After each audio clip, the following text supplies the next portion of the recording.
Halo Merdeka. Wah. Kemerdekaan.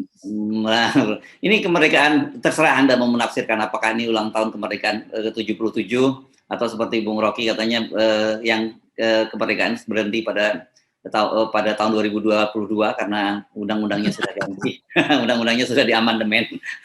Jadi sekarang ya bangsa ini berkehendak untuk merdeka setiap hari itu. Ya. Merdeka dari oligarki, merdeka dari korupsi, merdeka dari CCTV, kira-kira begitu. Oke, dan tapi menarik. Dan saya kira yang menjadi sorotan hari ini adalah peringatan hari ulang tahun kemerdekaan di pesantren Ngeruki. Anda pasti bisa cerita karena Anda juga pernah di Ngeruki. Dan kemarin saya lihat ini foto-fotonya sudah ada semacam gladi resik gitu, dan Abu Bakar Ba'asyir sempat muncul ketika ada gladi resiknya itu sudah menggunakan kursi roda gitu, Bung Rocky. Jadi menarik ini apa yang terjadi. Yes. Jadi yang sekarang kita ingin hitung adalah reaksi dari para buzzer, reaksi dari kekuasaan, reaksi dari BNPT, macam-macam itu. Yang tentu harus berubah karena ada sinyal baru dari Ngeruki bahwa mereka menaikkan bendera. Lalu apa alasannya untuk tidak meng-NKRI-kan lagi? Ya. Jadi sekali lagi, politics of exclusion yang biasa disebut exclusionary politics itu tidak lagi berlaku di Ngeruki. Ngeruki bertahun-tahun dieksklusi dari perbincangan publik karena dianggap itu sarang teroris. Yang dulu saya pernah kasih kuliah di situ tuh, dan mereka bilang ya ini Pak Rocky ini kami selalu dianggap sebagai sarang teroris. Padahal Pak Rocky kami undang ke sini karena Pak Rocky tahu bahwa kami hanya ingin bercakap-cakap tentang keadilan sosial itu. Jadi memang desain dasar dari Ngeruki adalah kritis dan kritiknya memang radikal itu. Bahkan dia bandingkan langsung justice versi demokrasi dengan justice versi Islam, justice versi Pancasila dengan justice versi jihad. Semua itu memang ekspresi radikal, dan beberapa tokoh tentu melakukan itu juga secara dalam aksi itu. Tetapi pikiran itu kan yang harus kita hormati loh. Kalau pikirannya berubah, persepsi juga harus berubah tuh. Jangan stigma ada terus-terus pada Ngeruki itu buruk bagi bangsa ini. Karena bagaimanapun mayoritas bangsa ini ikut mendirikan, bahkan mendirikan dengan cara menegakkan keadilan di awal kemerdekaan. Kalau kita hitung di awal kemerdekaan, ya semua pemimpin bangsa adalah Islam. Ada yang berperspektif Marxis, ada yang berperspektif liberal, tapi semua basisnya ada Islam. Sehingga ketauhidan itu mendasari perjuangan bangsa ini. Anti kolonialisme itu selalu dimulai dari pesantren, dimulai dari tokoh-tokoh agama yang merasa bahwa kok keadilan justru tidak bisa kita hasilkan selama ada eksploitasi itu. Dan itu adalah ajaran Islam tuh, tidak boleh ada eksploitasi itu. Dan kesetaraan manusia justru dasar antropologi dari Muslim politics atau Muslim filosofi atau Islamic philosophy. Jadi saya menganggap Ngeruki ini adalah pertanda awal dari berhentinya Islamofobi. Harusnya begitu. Nah, sinyal ini yang diucapkan dengan keras, dan orang nggak boleh lagi terus-menerus menganggap bahwa kita harus pelihara musuh bersama supaya anggaran dari negara barat turun. Dan negara barat udah bilang kita nggak mau taruh anggaran lagi karena Islamofobi itu berbahaya buat bangsa tuh, dan buat masyarakat global, buat peradaban. Jadi kita mulai menggerek kembali Indonesia, menggerek artinya menaikkan ke atas Indonesia melalui upacara di Ngeruki. Itu lebih penting sebetulnya daripada pidato presiden di MPR, karena di parlemen. Karena kita anggap ya pidato presiden ya standar-standar saja. Tapi ini ada satu revolusi mental, revolusi pikiran, bahwa bendera merah putih digerek di Ngeruki yang tadinya ada sarang teroris, tapi sekarang juga sarang intel. Nah, tapi semua itu sekarang hilang, persepsi itu, karena Ngeruki bilang kami bukan teroris, kami cinta NKRI itu.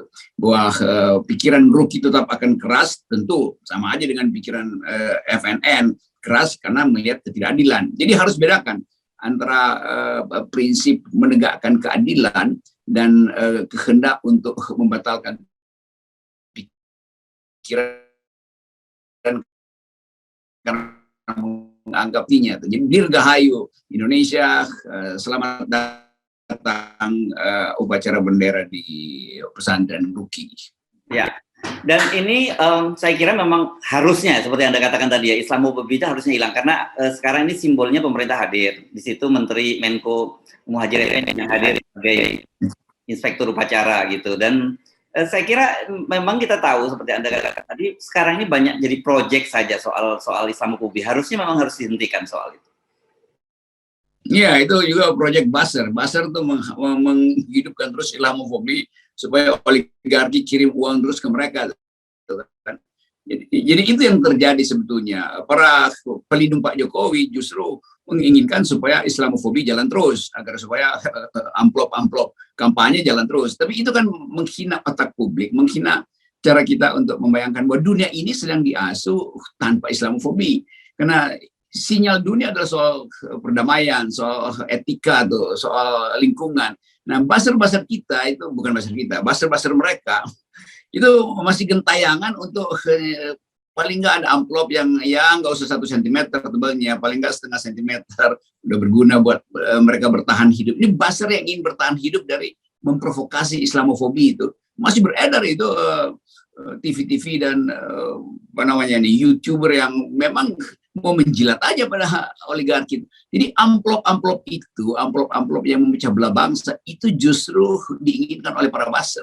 Ini bodohnya buzzer-buzzer itu. Dunia berubah, buzzer tetap ada di kolam dan berharap ada tetesan-tetesan apa namanya kenikmatan sedikit-sedikit nongol dari pinggir kolam. Tapi kita ingin agar supaya kita merdeka batin kita, merdeka cara berpikir kita. Nah, buzzer ini orang yang nggak mau merdeka bahkan di tingkat batin maupun apalagi di tingkat pikiran. Ya. Oke, kita sambut kembali teman-teman sahabat-sahabat kita di Ngeruki. Kita sampaikan ahlan wa salam gitu ya, Bung Rocky ya. Iya, salam karena saya masih ngutang ceramah. Mereka masih ngundang saya, tapi saya bilang oke, belum sempat tuh. Aha. Jadi pasti saya akan datang lagi ke teman-teman Ngeruki karena mereka ingin bercakap-cakap dan berdiskusi tajam dengan saya. Mereka terakhir ketemu saya di Solo dan minta datang ke Ngeruki, tapi waktu itu pesawat saya udah mau jalan. Mereka ingin kita mau ulangi bertengkar secara, bahkan mereka sebut bertengkar secara filosofi dengan Bang RG. Wow, itu luar biasa. Oke, nah walaupun Anda menganggap tidak penting, tapi tetap saja pidato presiden mesti kita bahas ya. Kemarin kita ternyata soal politik identitas itu masih jadi bagian yang disinggung oleh Presiden Jokowi ya, dan beliau minta menghentikan soal politik identitas. Itu salah satu bagian yang dicatat oleh media. Ini setidaknya dicatat media ada 5 yang disampaikan oleh Presiden, yaitu 1, jaminan perlindungan hukum untuk masyarakat. Kedua, ini singgung soal penegakan HAM. Yang ketiga, soal pemberantasan korupsi. Beliau menyatakan bahwa ada capaian-capaian yang bagus, misalnya Asabri, Jiwasraya dan sebagainya. Kemudian termasuk Garuda. Yang keempat, soal krisis ekonomi masih di depan mata. Yang kelima, ingatkan soal persaingan politik, identitas tadi. Nah, sayangnya soal Sambo, ini yang saya kira juga soal yang sangat serius, seperti kita harapkan kemarin disinggung oleh Presiden, sama sekali tidak disinggung oleh Presiden Jokowi. Ya bagus, Presiden Jokowi menyinggung soal Islamofobia, tapi ya, orang melihat kok Habib Rizik sepertinya nggak ada akses untuk bercakap-cakap dengan tokoh-tokoh politik, apalagi dengan presiden. Bagaimanapun Habib Rizik adalah orang yang juga mengidolakan NKRI sebagai sumber kehidupan bersama itu. Jadi tokoh-tokoh yang tadinya sebetulnya beroposisi pada Presiden Jokowi itu dasarnya adalah soal justice tuh, bukan soal sinisme atau rasisme tuh. Nah itu juga yang mesti diingatkan tadi. Pak Jokowi bilang oke, hentikan politik identitas. Iya, artinya buka pembicaraan 2 arah itu. Bukan sekedar hentikan, tapi buka pembicaraan 2 arah dengan tokoh-tokoh Islam terutama itu. Yang kedua soal korupsi, betul memang ada pengusaha yang politisinya nggak ditangkap gitu kan. Jadi kalau koruptornya politisi mana ada diproses. Harun Masiku masih beredar kemana-mana, beberapa politisi yang juga namanya udah masuk ke KPK bakal masih bisa pendatang-pendatang di baliho mau jadi calon presiden segala macam. Kan itu intinya tuh kan. Jadi kekuasaan juga atau Pak Jokowi juga harus fair. memperlihatkan bahwa di sekitar dia koruptor merajalela tuh, dan indeks persepsi korupsi kita masih sangat tinggi tuh. Jadi kalau Pak Jokowi yang promosikan korupsi berhasil, ya itu diketawain sama LSM tuh. Itu intinya. Yang kedua, yang ketiga apa yang diucapkan tadi, yang ketiga ya, soal HAM, soal HAM dan soal penegakan hukum dan sebagainya. ya, soal hak asasi manusia, Papua masih jadi sorotan internasional, dan LSM masih punya banyak data tentang pengendalian yang berlebihan pada soal hak asasi manusia di Papua itu. Demikian juga orang mulai meragukan bisa nggak Presiden Jokowi menyelesaikan periodenya ini dengan zero corruption yang dia janjikan, penghargaan pada HAM, sehingga catatan-catatan kekerasan di Papua nggak lagi dipersoalkan oleh LSM dunia. Saya baca terus itu laporan itu. Kan kita mesti anggap bahwa Indonesia hanya disebut jernih, bening kalau dibaca dari luar. Bukan kita sendiri yang mempromosikan tuh. Jadi itu intinya. Indeks persepsi kita masih buruk, indeks hak asasi manusia juga masih buruk gitu. Apalagi nanti ada KUHP, itu makin drop lagi indeks kita. Jadi itu intinya. Nah, soal Sambo sebetulnya Pak Jokowi memang itu adalah peristiwa yang spesifik, tetapi itu menyangkut stabilitas berbangsa, karena keadaan di dalam institusi kepolisian itu betul-betul berantakan dengan jumlah yang terlibat di dalamnya. Itu sama seperti dulu kepolisian Hong Kong itu separuh dari aparatnya terlibat dalam korupsi, backing dan itu butuh tindakan kuat dari presiden. Jadi mesti ada drive yang kuat. Jadi kalau itu sekedar dianggap oke itu soal kriminal Sambo, bukan, ini soal institusi yang memang porak-poranda karena dipermainkan oleh para tokoh politik. Dan juga ini kalau kita pidato Presiden kan menyampaikan bahwa belanja ini APBN kita itu naik ini pada tahun 2023 total 3.041 triliun. Gitu, dan ini wartawan kelihatannya ada ngiseng yang bikin judul bahwa tidak ada janji kenaikan gaji di situ. Nah, ini juga kabar buruk. Di satu sisi kemudian Pak Jokowi juga menjadikan fokus soal infrastruktur dan juga ekonomi hijau itu sebagai salah satu fokus dari pemerintah pada pembangunan pada tahun 2023. Dan yang juga disoroti, nah ini saya senang sekali nih media-media mulai membuat beritanya dengan perspektif gitu ya, karena dia menyatakan bahwa Pak Jokowi kembali berjanji bahwa IKN itu akan terus jalan dan itu hanya 20% dibangun dari APBN. Saya pahamin kenapa wartawan kemudian bukan kembali berjanji, mengumbar janji. Ini bahasanya itu ya, bahasa media ya, ini yang bukan bahasa saya ya. Ya, dan ini kan orang pasti ingat soal kereta api cepat Cina gitu ya, Jakarta Bandung dulu juga janjinya seperti itu kan. Jadi semua yang diucapkan Pak Jokowi orang putar kembali kaset yang lama itu. Oh, dia juga pernah berjanji macam-macam kok. Jadi itu yang kita sebut penampilan publik Presiden Jokowi itu udah sangat lemah, kira-kira begitu tuh. Karena walaupun sebetulnya benar, tapi orang anggap ya ini pasti bohong lagi kan. Kalau soal, ya tentu saja kebutuhan APBN harus ditingkatkan tuh. Tetapi orang lihat, iya, hari ini juga kita APBN kita ada uang tuh 200 triliun dari hasil kemarin. Tapi kalau dia nggak dibelanjakan, itu artinya ngapain negara itu punya tabungan? Kan nggak boleh negara punya tabungan kan. APBN itu harus habis dibelanjakan supaya ekonomi tumbuh tuh. Jadi kalau dibilang ya kita punya cadangan, iya itu cadangan artinya Anda pelit. Padahal APBN itu adalah gunanya untuk menghidupkan ekonomi, untuk meneteskan kemakmuran. Kalau disimpan-simpan doang dan hanya direncanakan untuk dipakai main politik nanti, itu yang namanya negara yang tidak berperspektif kemakmuran. Jadi pada negara yang welfare state, seluruh APBN itu harus habis dijalankan untuk kemakmuran. Nah sekarang nanti ada sisa anggaran segala macam, itu artinya nggak ada proyek yang berhasil kan. Dan semua orang merasa oh APBN banyak berarti proyek-proyek di daerah akan tumbuh lagi itu. Sementara daerah merasa bahwa ya udah kita masukin aja apapun kita ajukan supaya dapat duit itu. Pada akhirnya Sri Mulyani mengeluh, kok realisasinya cuma 20%, 30%. Udah semester 2 60% tuh. Artinya nggak ada desain yang memungkinkan orang percaya bahwa APBN itu akan mengalir ke masyarakat. Paling berhentinya juga di masukin bank itu. Kan banyak anggaran di daerah yang nggak bisa direalisasikan karena desainnya kurang bagus, pemimpin proyek yang takut korupsi, sehingga akhirnya ya udah ditabung di BI aja supaya dapat bunga tuh. Jadi itu intinya tuh. Tapi sekali lagi orang menganggap ya IKN itu pemborosan. Presiden di ekonomi hijau apa? Nggak ada ekonomi hijau di IKN. Itu ada pembalakan kok perusahaan lingkungan di mana hijaunya tuh. Tapi saya tetap menduga bahwa ya ada krisis sebetulnya yang disembunyikan. Yaitu memang kita nggak punya uang. Jadi sangat mungkin pemilu juga batal, IKN juga batal tuh. Dan itu kecemasan itu yang orang pakai dengan istilah dia sekedar mengumbar janji, ya itu jadi enak tuh.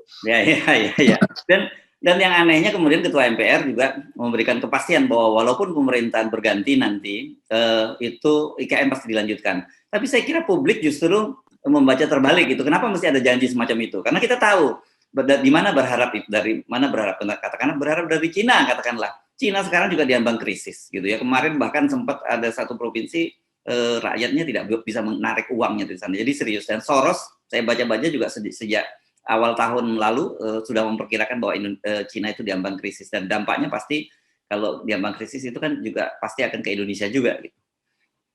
Ya, ada itu udah terjadi dan udah beberapa kali direvisi soal proyeksi pertumbuhan Cina dari 5 turun 5,2 segala macam, dan mungkin juga karena statistik Cina nggak bisa dibaca secara sempurna, karena itu negara yang mengendalikan data, opini juga dikendalikan. Maka kita nggak tahu apa sebetulnya yang terjadi di Cina tuh. Tetapi kalau kita tanpa kita membaca, kita tahu kalau kita lihat apartemen di Cina itu kosong, itu artinya ada krisis properti di situ kan. Dan itu artinya daya beli masyarakat kelas menengah Cina untuk memiliki apartemen atau perumahan rakyat menengah itu udah dari 5 tahun lalu mengalami krisis itu. Jadi kalau masyarakat menengah Cina, kelas menengah Cina itu merasakan krisis, itu artinya serius keadaan ekonomi Cina itu. Karena mereka punya pengetahuan walaupun internet dikendalikan.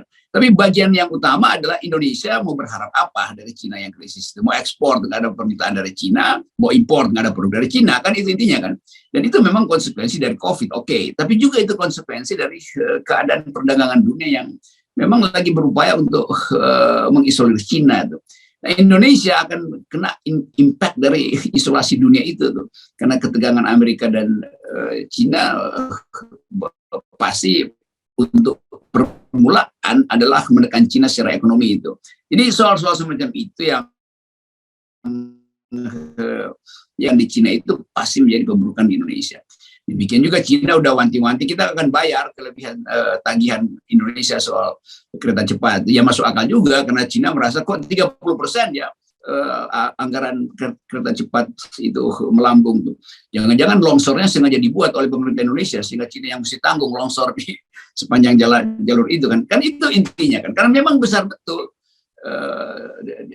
kekurangan dana itu atau tambahan uang apa istilah ekonominya itu cost of run itu kan.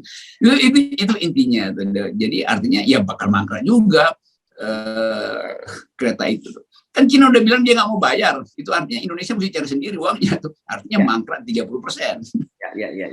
Ya, ini saya jadi kembali teringat dengan tulisan dulu yang dibuat oleh wartawan senior dari Selandia Baru, John Macbeth ya, yang menggambarkan Pak Jokowi sebagai smoke and mirror gitu, seperti seorang pesulap gitu ya. Smoke and mirror itu kan kaca dan asap yang mengalihkan perhatian kita. Jadi ketika beliau ngomong bahwa ngomong apa, berarti kita mesti menafsirkan sebaliknya juga gitu kan. Nah, yang kemarin juga kan kita sempat membaca bagaimana Pak Luhut menyampaikan bahwa Tesla itu membeli nikel dari Indonesia. Tapi kemudian saya membaca ternyata membelinya itu Elon Musk ini bukan dari pemerintah Indonesia, tapi perusahaan Cina yang menggali nikelnya di Indonesia. Itu yang terjadi sebenarnya gitu. Saya bisa mengerti pikiran Pak Luhut bahwa apapun itu menghidupkan ekonomi di sekitar Morowali atau Konawe apa-apa di situ tuh. Ya tapi tetap data itu menunjukkan bahwa yang dibeli itu adalah produk Cina kan intinya begitu kan. Tapi udah itu juga bagian dari kekacauan koordinasi di istana tuh. Tentu sebagai Menteri Menko Investasi apapun itu nggak penting dari mana kalau dia ada investasi dan hasil investasi itu menimbulkan perdagangan entah lokal maupun antar negara, itu pasti ada poinnya tentu. Tetapi sekali lagi semua hasil itu kan terbaca di APBN tuh, bahwa Tesla membeli dari Cina yang investasinya ada di Indonesia. Itu terbaca nanti di APBN. Yang masalah kita adalah yang terbaca di APBN tidak bisa terbaca di dompet mak-mak, kan itu intinya.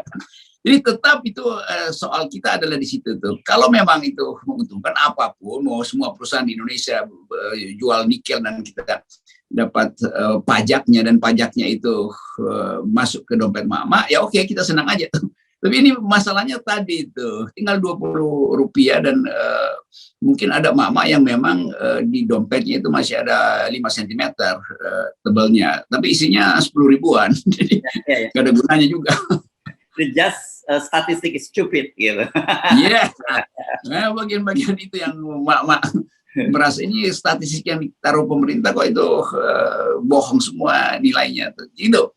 Jadi sekali lagi terasa betul bahwa bangsa ini sedang merayakan kemerdekaan dalam kesedihan sebetulnya. Tapi sebagai bangsa kita selalu bersemangat bahwa harusnya ada perubahan politik lebih cepat supaya kemerdekaan tidak tertahan lebih lama. Ya, oke.